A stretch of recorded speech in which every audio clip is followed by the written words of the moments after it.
A noite alivia o calor sufocante. A falta de água e de pastos forçou muitos animais a irem embora. Apenas seus ossos espalhados deixam rastro da sua passagem.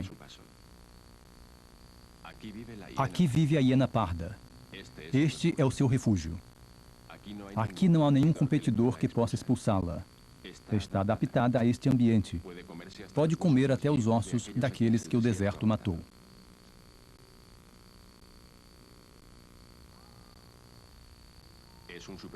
É uma sobrevivente.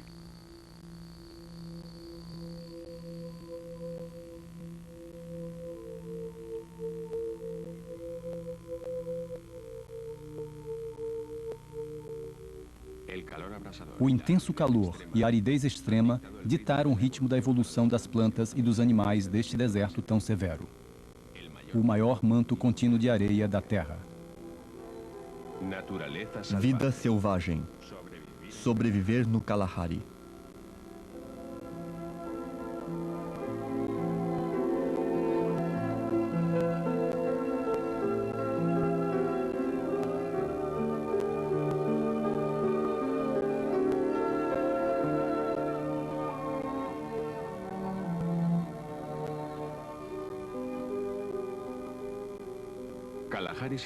Kalahari significa deserto.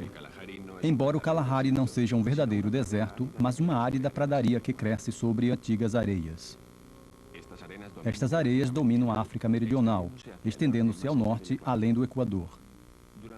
Durante os últimos 18.000 anos, uma mudança climática trouxe chuvas cálidas à África Central.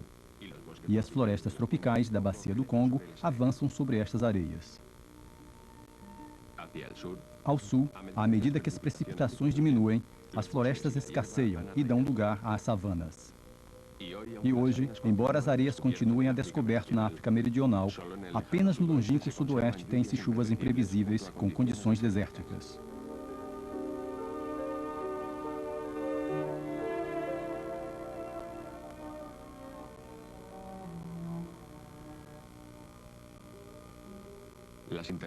As intermináveis dunas paralelas são cortadas por vales fluviais fósseis.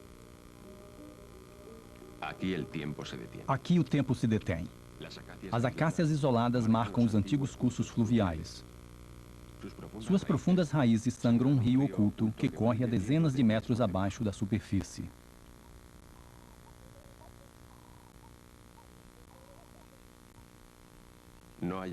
Não há água na superfície.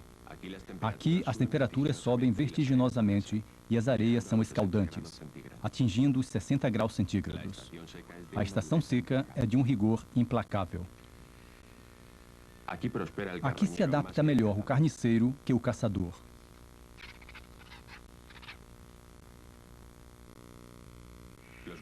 Os abutres são os primeiros a saírem em cena, seguidos pela presença constante dos chacais.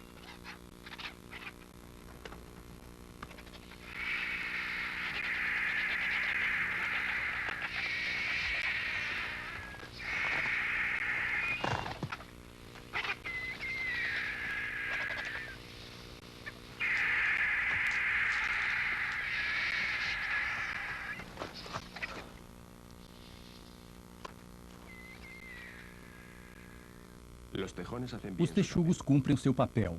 Suas afiadas garras arrancam com facilidade o duro leito do rio na busca permanente por alimento.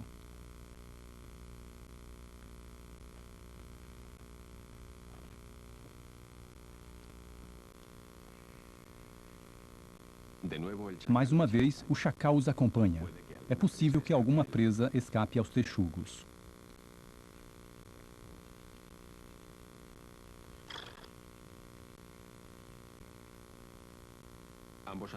Esses dois animais têm um ancestral comum e ainda são encontrados na maior parte da África.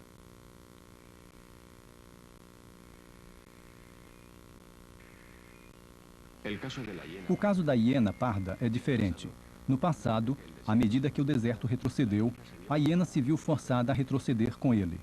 Agora, apenas são encontradas na África Meridional.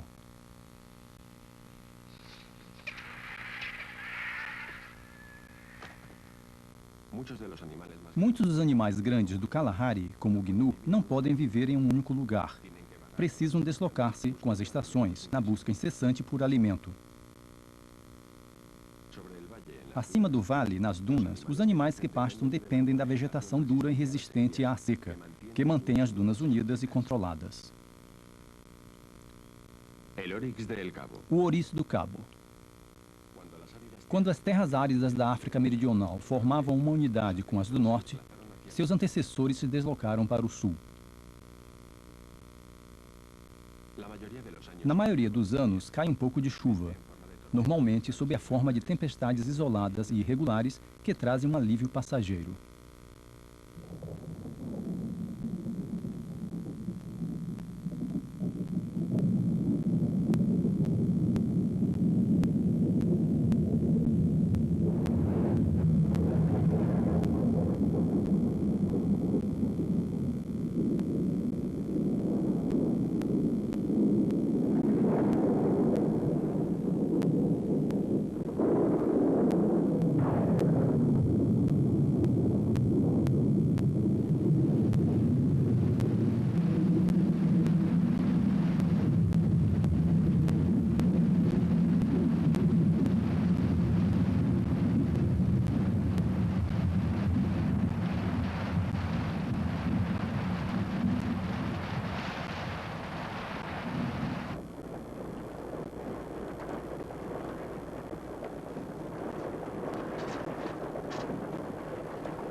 Os sapos-touro gigantes aparecem com o primeiro aguaceiro forte, na esperança de que haja água suficiente para que possam reproduzir-se.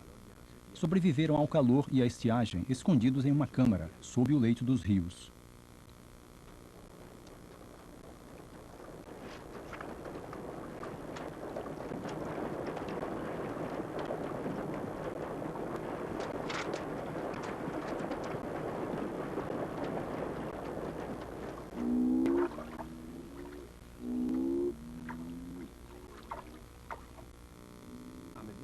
À medida que as depressões se enchem, a água se acumula.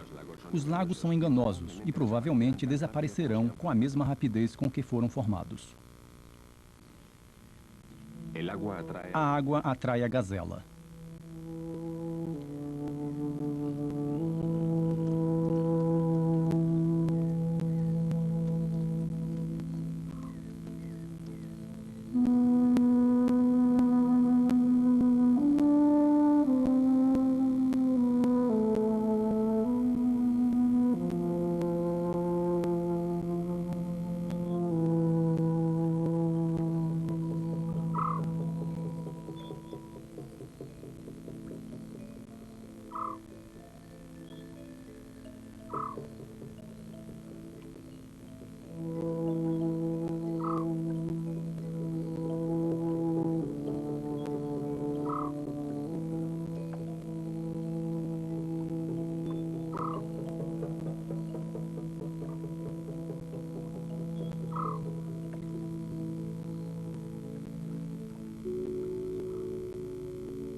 A água se evapora quase que imediatamente.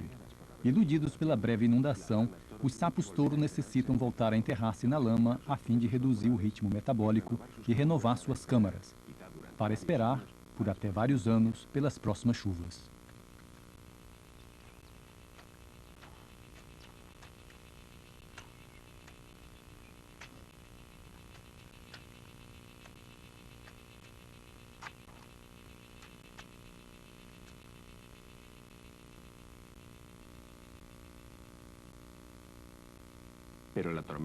A tempestade trouxe uma mudança.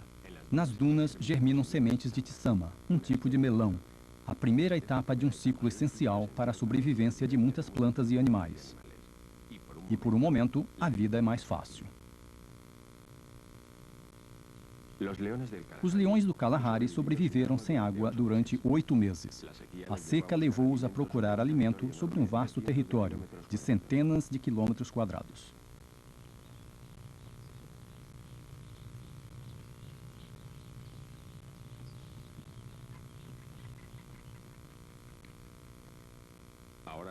Agora, a caça está mais uma vez concentrada na área onde caiu a chuva. O território do leão reduziu-se e a caça tornou-se mais fácil.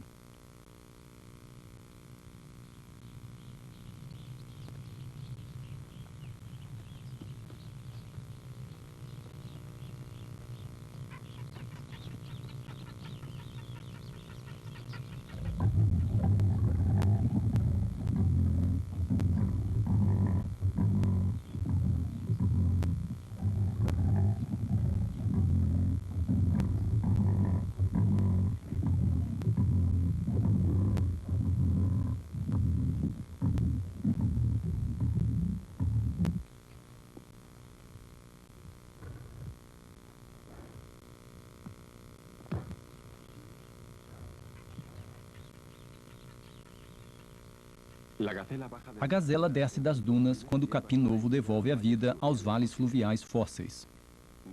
Esses animais precisam dos minerais desta vegetação nova e nutritiva.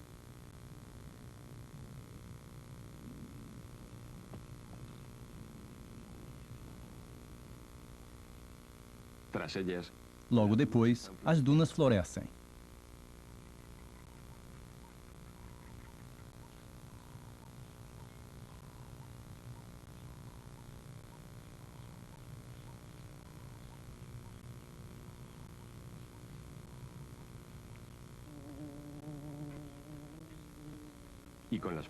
Com as flores, em breve chegarão os insetos, cobertos pelo pólen ao devorar as pétalas. Normalmente, a polinização tem lugar porque as partes reprodutoras das flores permanecem intactas. Os insetos alimentam-se rapidamente, pois da mesma forma que as plantas, têm que completar seu ciclo vital antes que o Kalahari volte a ficar seco.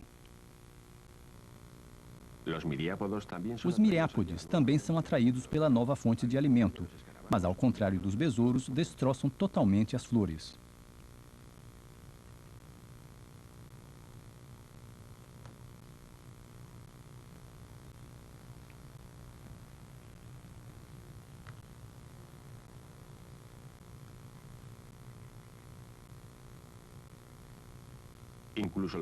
Até mesmo os antílopes, como o caama, são atraídos e concentram-se nas dunas que florescem. A polinização anual e bem-sucedida destas plantas possibilita a vida dos animais que vivem aqui. As plantas têm que sobreviver o resto do ano, seja em forma de fruto ou de semente, já que são um alimento vital durante os longos meses de seca. Os melões de Sama são provavelmente os mais importantes, polinizados pelos muitos insetos que são atraídos pelas flores. Na frenética desordem, o pólen se espalha, comido ou dispersado, até encontrarem outras flores.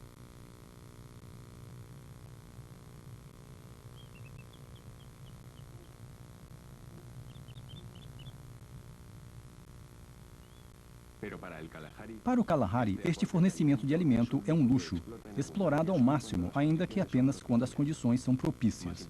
As plantas perenes são as mais importantes, como por exemplo o rigosum, que certamente mantém as dunas unidas. Essas plantas e o capim são o suporte vital do Kalahari, dos quais dependerão muitos dos animais no próximo período de seca.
Ser um antílope grande no Kalahari tem suas vantagens. Durante a maior parte do ano, os caamas subsistiram à base de folhas de arbustos. Podem digeri-las facilmente. Apresentam um metabolismo muito mais lento do que os antílopes menores, como o diminuto Rhaphyscerus, que, por terem uma boca pequena, selecionam alimentos mais ricos, como os brotos de Rigósum. Estes contêm a umidade suficiente para permitir que vivam sempre no mesmo lugar. A gazela também se alimenta dos brotos novos. Nos vales, o capim floresce sob o sol calcicante. Suas flores são polinizadas e logo darão sementes.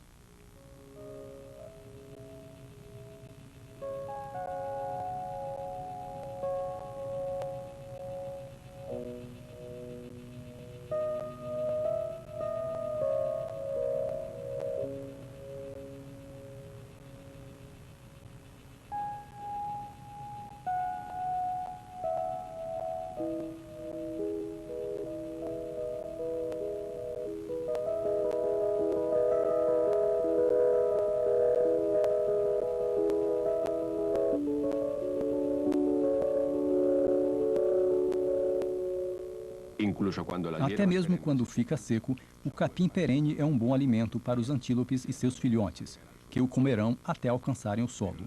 Entretanto, o capim ainda sobreviverá sob a forma de raiz.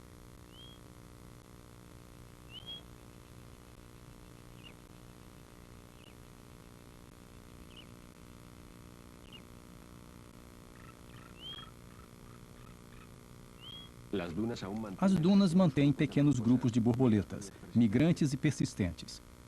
Junto a elas, os melões de Sama amadurecem, armazenando grandes reservas de água que atrairão os animais disseminadores de sementes nos meses que estão por vir.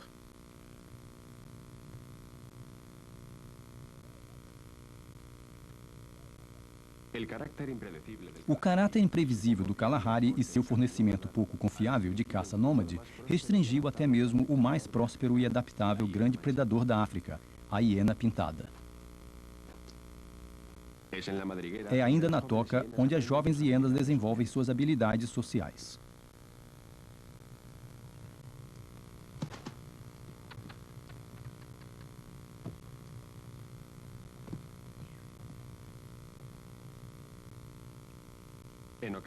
Às vezes, as hienas pintadas são animais solitários. Por outras, e para atividades importantes, necessitam trabalhar juntas, como em um clã.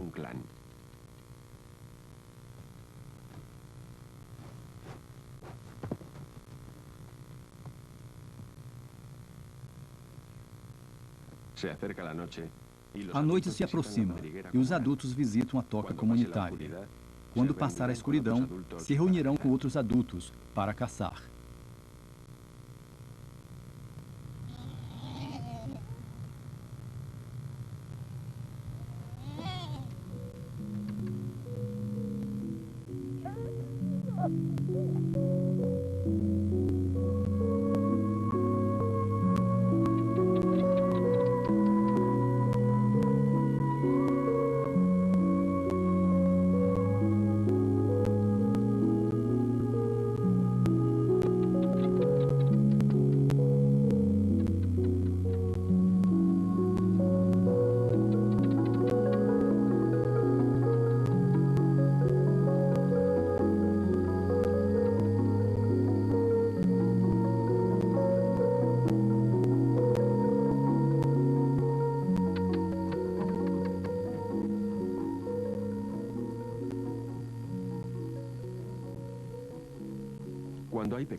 Quando há filhotes para cuidar, os porcos-espinhos deslocam-se em família, saindo de suas tocas à procura de alimento por vastos territórios todas as noites.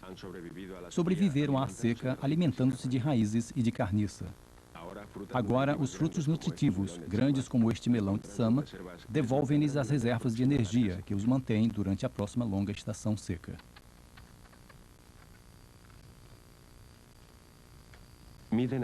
Atingem até 1 metro de altura, têm seus espinhos ouriçados e são os maiores roedores da África.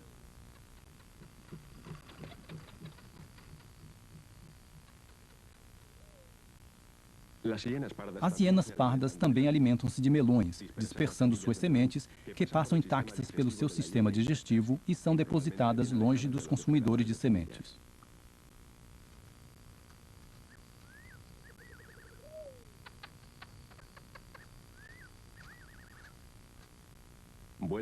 Retornam repetidas vezes. Aqui há muito alimento.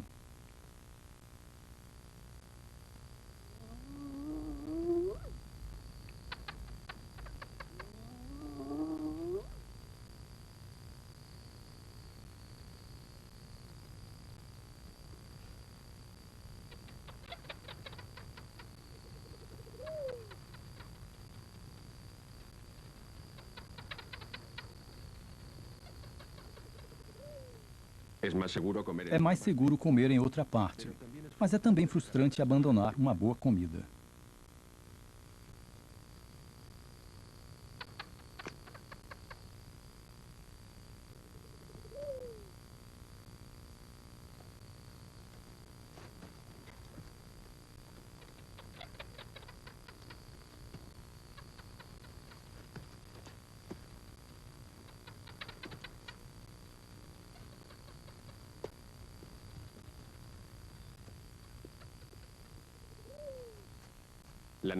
A noite representa mudança para as hienas pintadas.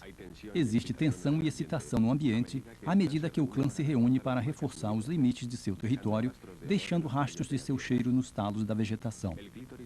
O clitóris da fêmea é extremamente parecido ao pênis do macho. Chega até mesmo a imitar o escroto. Por isso, durante muito tempo, pensou-se que as hienas fossem hermafroditas. A exibição genital é utilizada para apaziguar. A agressão é suspensa pela satisfação da curiosidade. A inspeção dos quartos traseiros entre os membros do grupo é um meio de reconhecimento mais seguro que uma confrontação cara a cara, com mandíbulas poderosas e imprevisíveis. A estrutura do clã é flexível. Quando a comida escasseia, os indivíduos frequentemente caçam ou comem carniça por sua própria conta. Quando a comida é abundante, tiram vantagem da caça em grupo.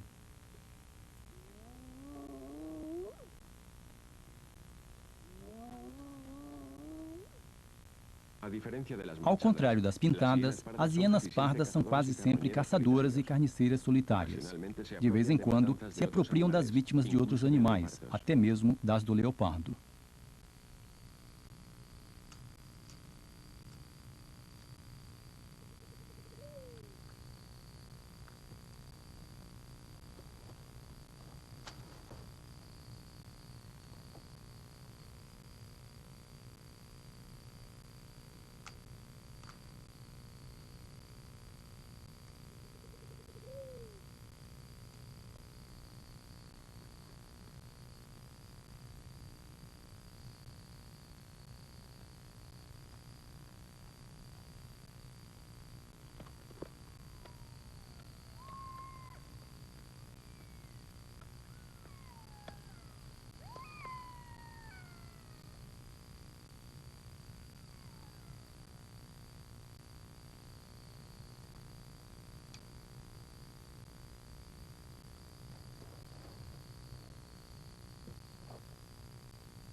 A grande habilidade da hiena parda de sobreviver de pequenas quantidades de comida permite-lhe viver aqui.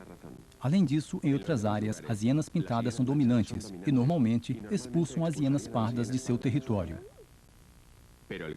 O Kalahari Meridional alberga uma população muito pequena de hienas pintadas, de modo que aqui, ainda que os dois carnívoros possam se encontrar, a coexistência é muito mais fácil.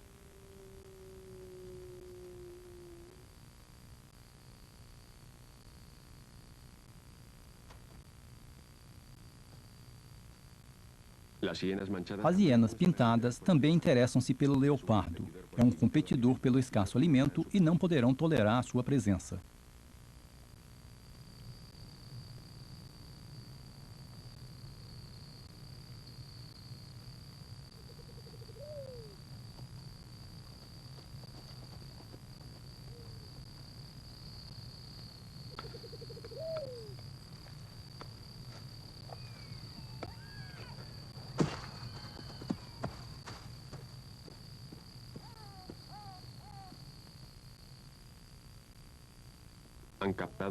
Sentem o cheiro de uma presa, ainda que a vários quilômetros.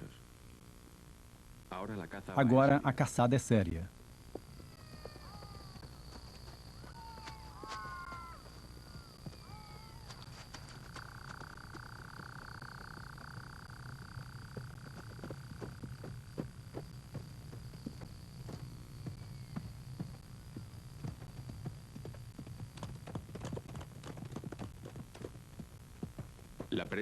A presa é um jovem Oryx do Cabo.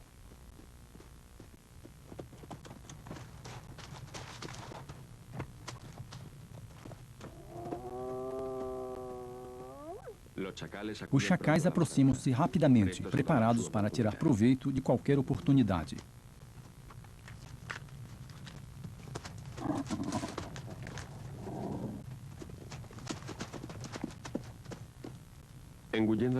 Engolindo a comida a grande velocidade, as hienas comem quase de tudo. Possuem um estômago grande, que lhes permite comer até 14 quilos de carne em uma única noite.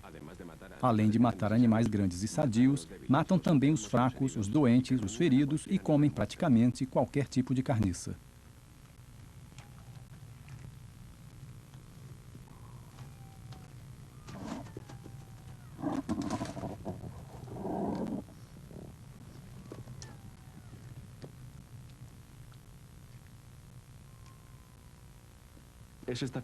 É esta flexibilidade extraordinária como caçadores e carniceiros que os definiram como os mais bem-sucedidos dos grandes predadores da África.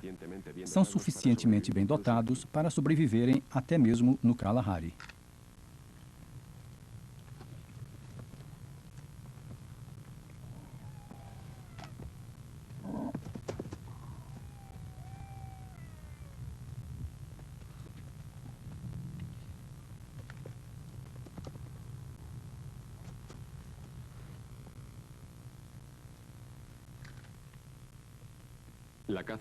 A caça os levou a muitos quilômetros de sua toca. Com os estômagos pesados, não é provável que voltem esta noite. Descansarão por perto.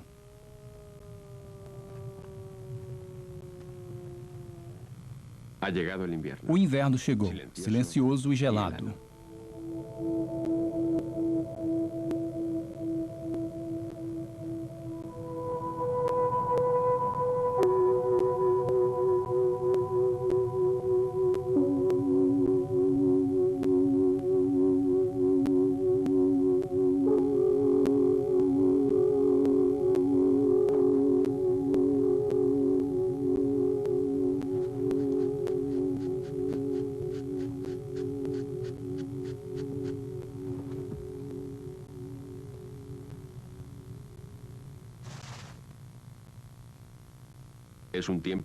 O momento é de mudança.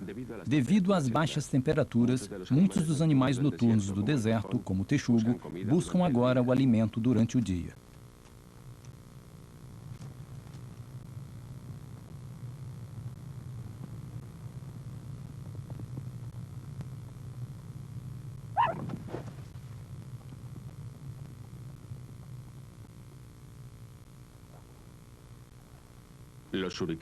As suricatas estão em constante alerta dos perigos potenciais. São membros da família dos mangustos, animais estritamente diurnos, e, ao contrário dos texugos, apenas deixam a toca quando a temperatura é muito mais alta.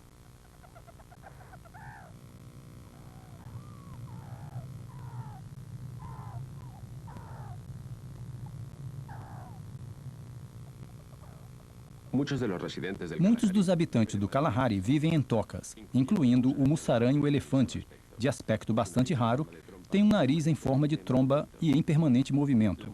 O mussaranho-elefante é um dos animais mais primitivos do Kalahari e sobreviveu sem qualquer mudança durante milhões de anos.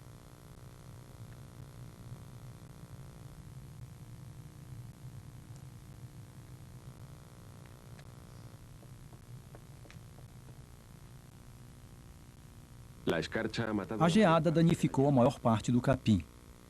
Modificando seu turno habitual de busca para evitar o frio, os cupins trabalham.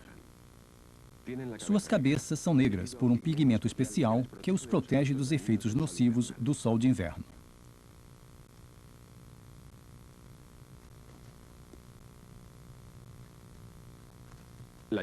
O capim significa comida para a colônia e os talos são levados para dentro do cupinzeiro, que pode chegar a mais de 100 metros sob a terra, onde está a água. A súbita aparição dos cupins durante o dia produz um novo fornecimento de alimento ao mussaranho.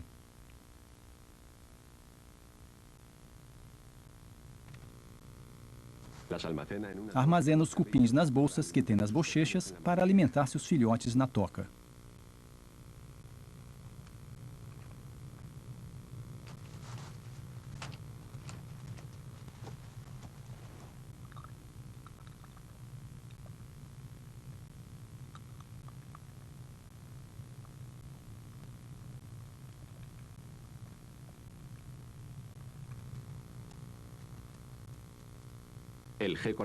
A lagartixa ladradora, tentada pela abundância de alimento, abandona a segurança da toca.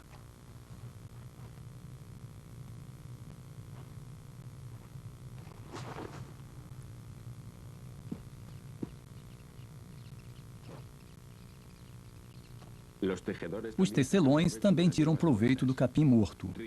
Duro e cheio, o capim é particularmente apropriado para a construção de um notável ninho na sua colônia.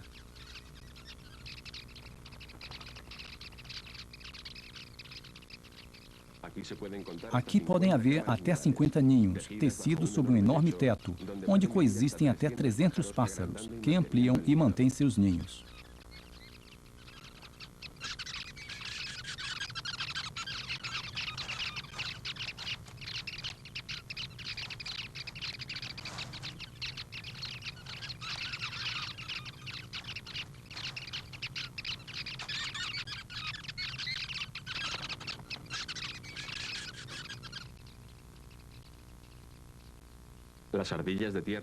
Os esquilos de terra compartilham frequentemente suas tocas com as suricatas.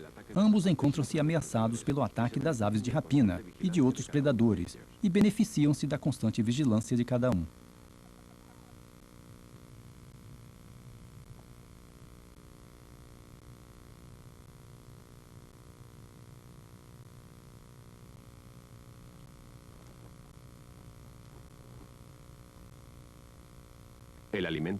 Os alimentos escasseiam nesta época do ano. As temperaturas muito baixas mantêm muitos animais sob a terra, de modo que para um gavião, seguir um texugo e roubar-lhe sobras de comida é uma maneira eficaz de sobreviver nestes tempos difíceis.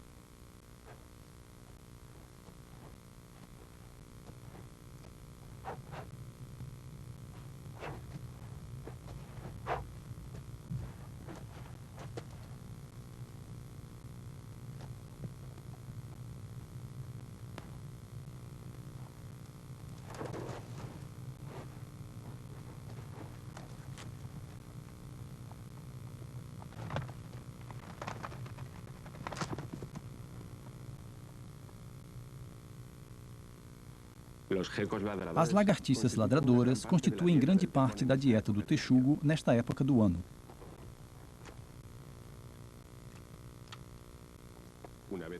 Uma vez que o texugo se afasta, o gavião se apodera de qualquer alimento que tenha sido deixado, neste caso, um rato.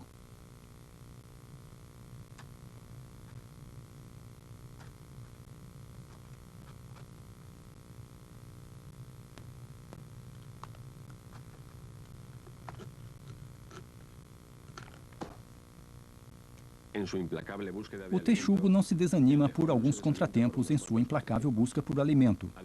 Percebe um pequeno lagarto que se abriga sob a casca desta árvore.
Nas dunas, um dos poucos frutos que sobreviveram ao frio do inverno é o melão tsama.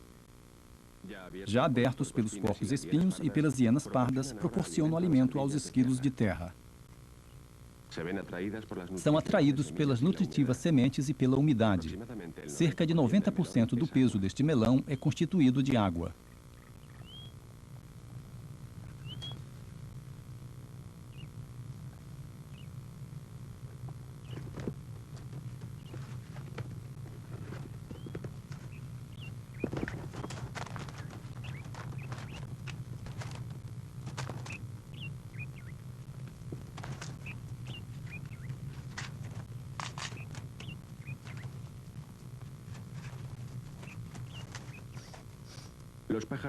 Os pássaros que comem frutos, como o bulbul de olho vermelho, descobrem os melões abertos.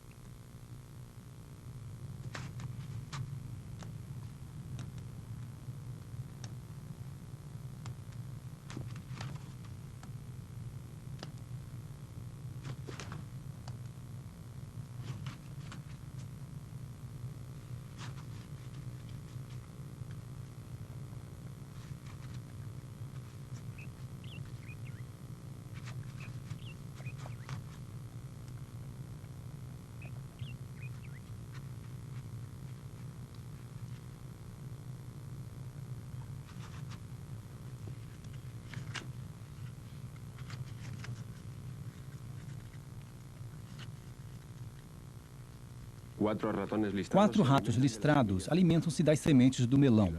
Nem os esquilos, nem os ratos proporcionam nenhum benefício aos melões. A disseminação das sementes depende de outros animais. Os ratos e os esquilos destroem as sementes que comem.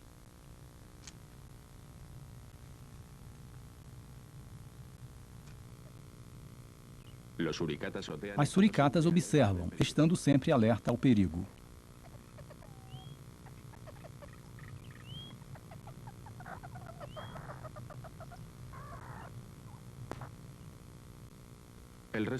O resto do grupo vai em busca de besouros e miriápodes.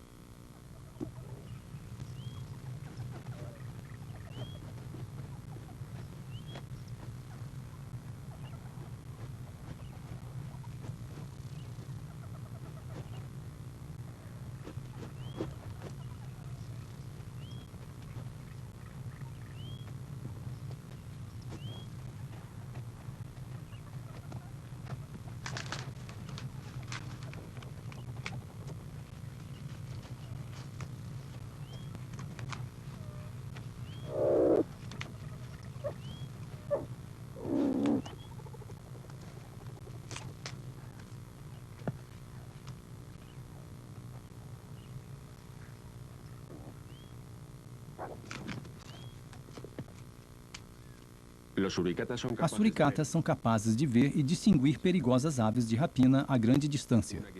A visão de uma águia é suficiente para desencadear uma rápida retirada para dentro da toca.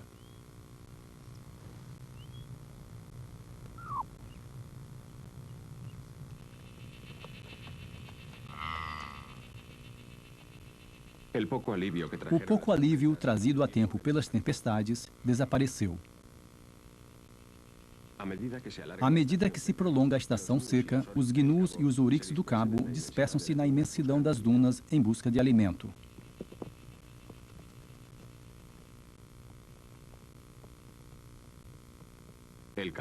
O calor torna-se insuportável.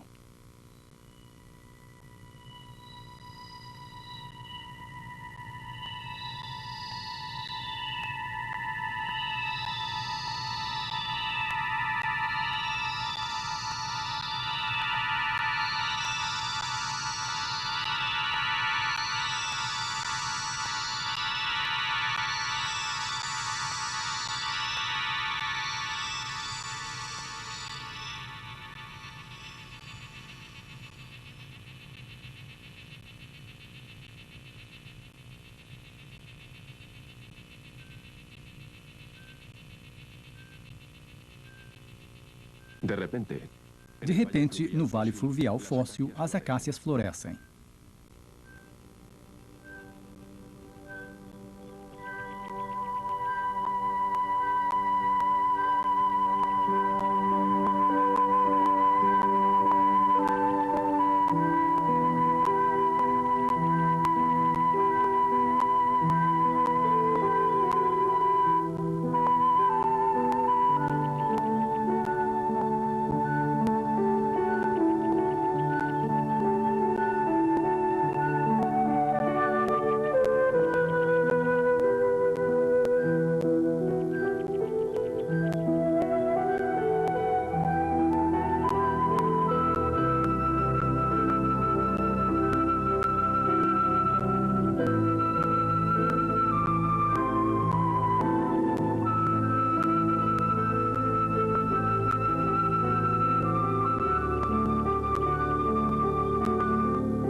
Uma vez que têm acesso permanente à água subterrânea, foi o prolongamento do dia que desencadeou seu florescimento.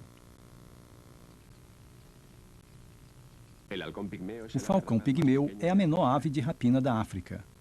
Está bem adaptado ao Kalahari, alimentando-se principalmente de pequenos lagartos e lagartixas.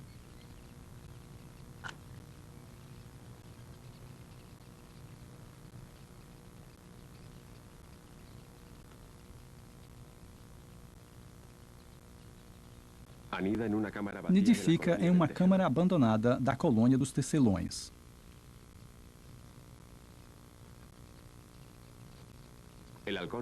O falcão raramente incomoda os tecelões e os ignora enquanto alimenta os seus filhotes.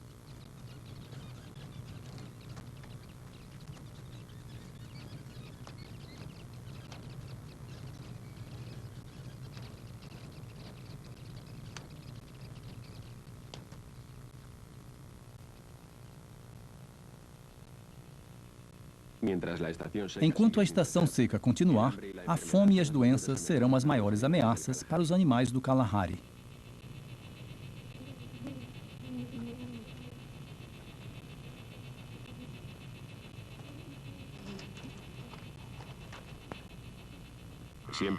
Sempre em marcha, os gnus sofrem mais pelos rigores do clima que pelos predadores.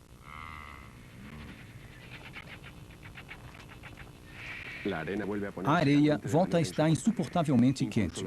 Mesmo os abutres sofrem e procuram a sombra das acácias.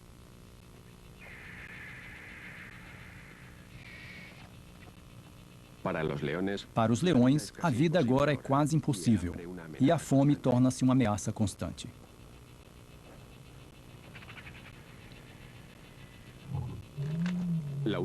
O único modo de sobreviver é comendo carniça.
Aos leões adultos juntam-se os filhotes, aos tropeções.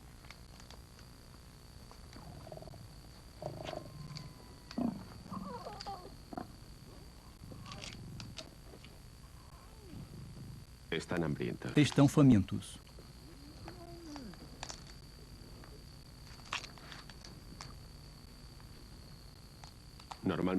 Normalmente, os filhotes são os últimos a comer.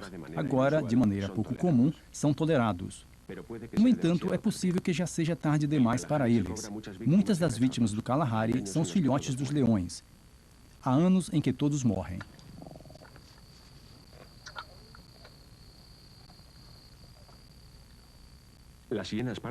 As hienas pardas têm mais sorte. São capazes de se adaptar e tirar proveito de qualquer alimento disponível. E o que não é comido imediatamente é armazenado para depois.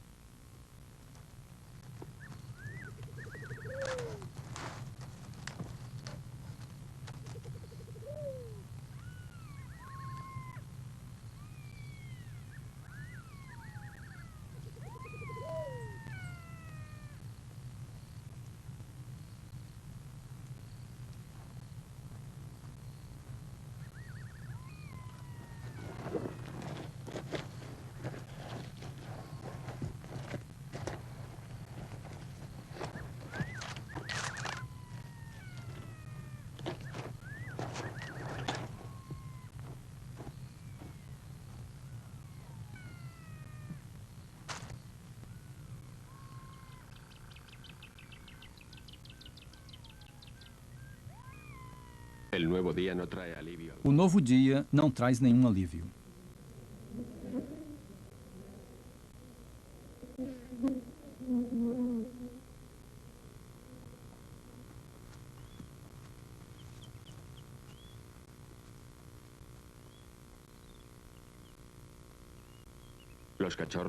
Os filhotes da hiena parda têm maiores oportunidades. Permanecem em suas tocas por aproximadamente um ano.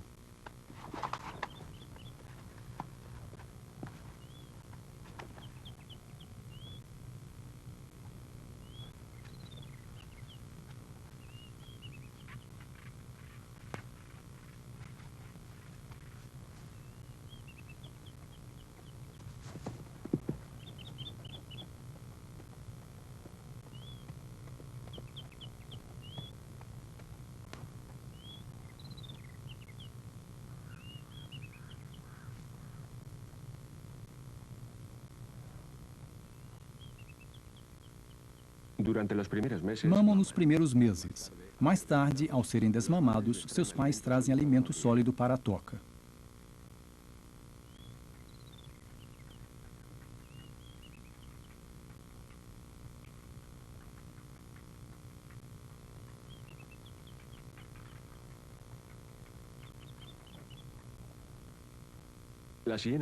As hienas pardas utilizam regularmente um lugar para defecar, e é aí que as sementes do melão tsama são depositadas, a salvo dos consumidores de sementes, como os ratos e os esquilos. Eles e todos os outros que vivem no Kalahari esperam a chegada das chuvas.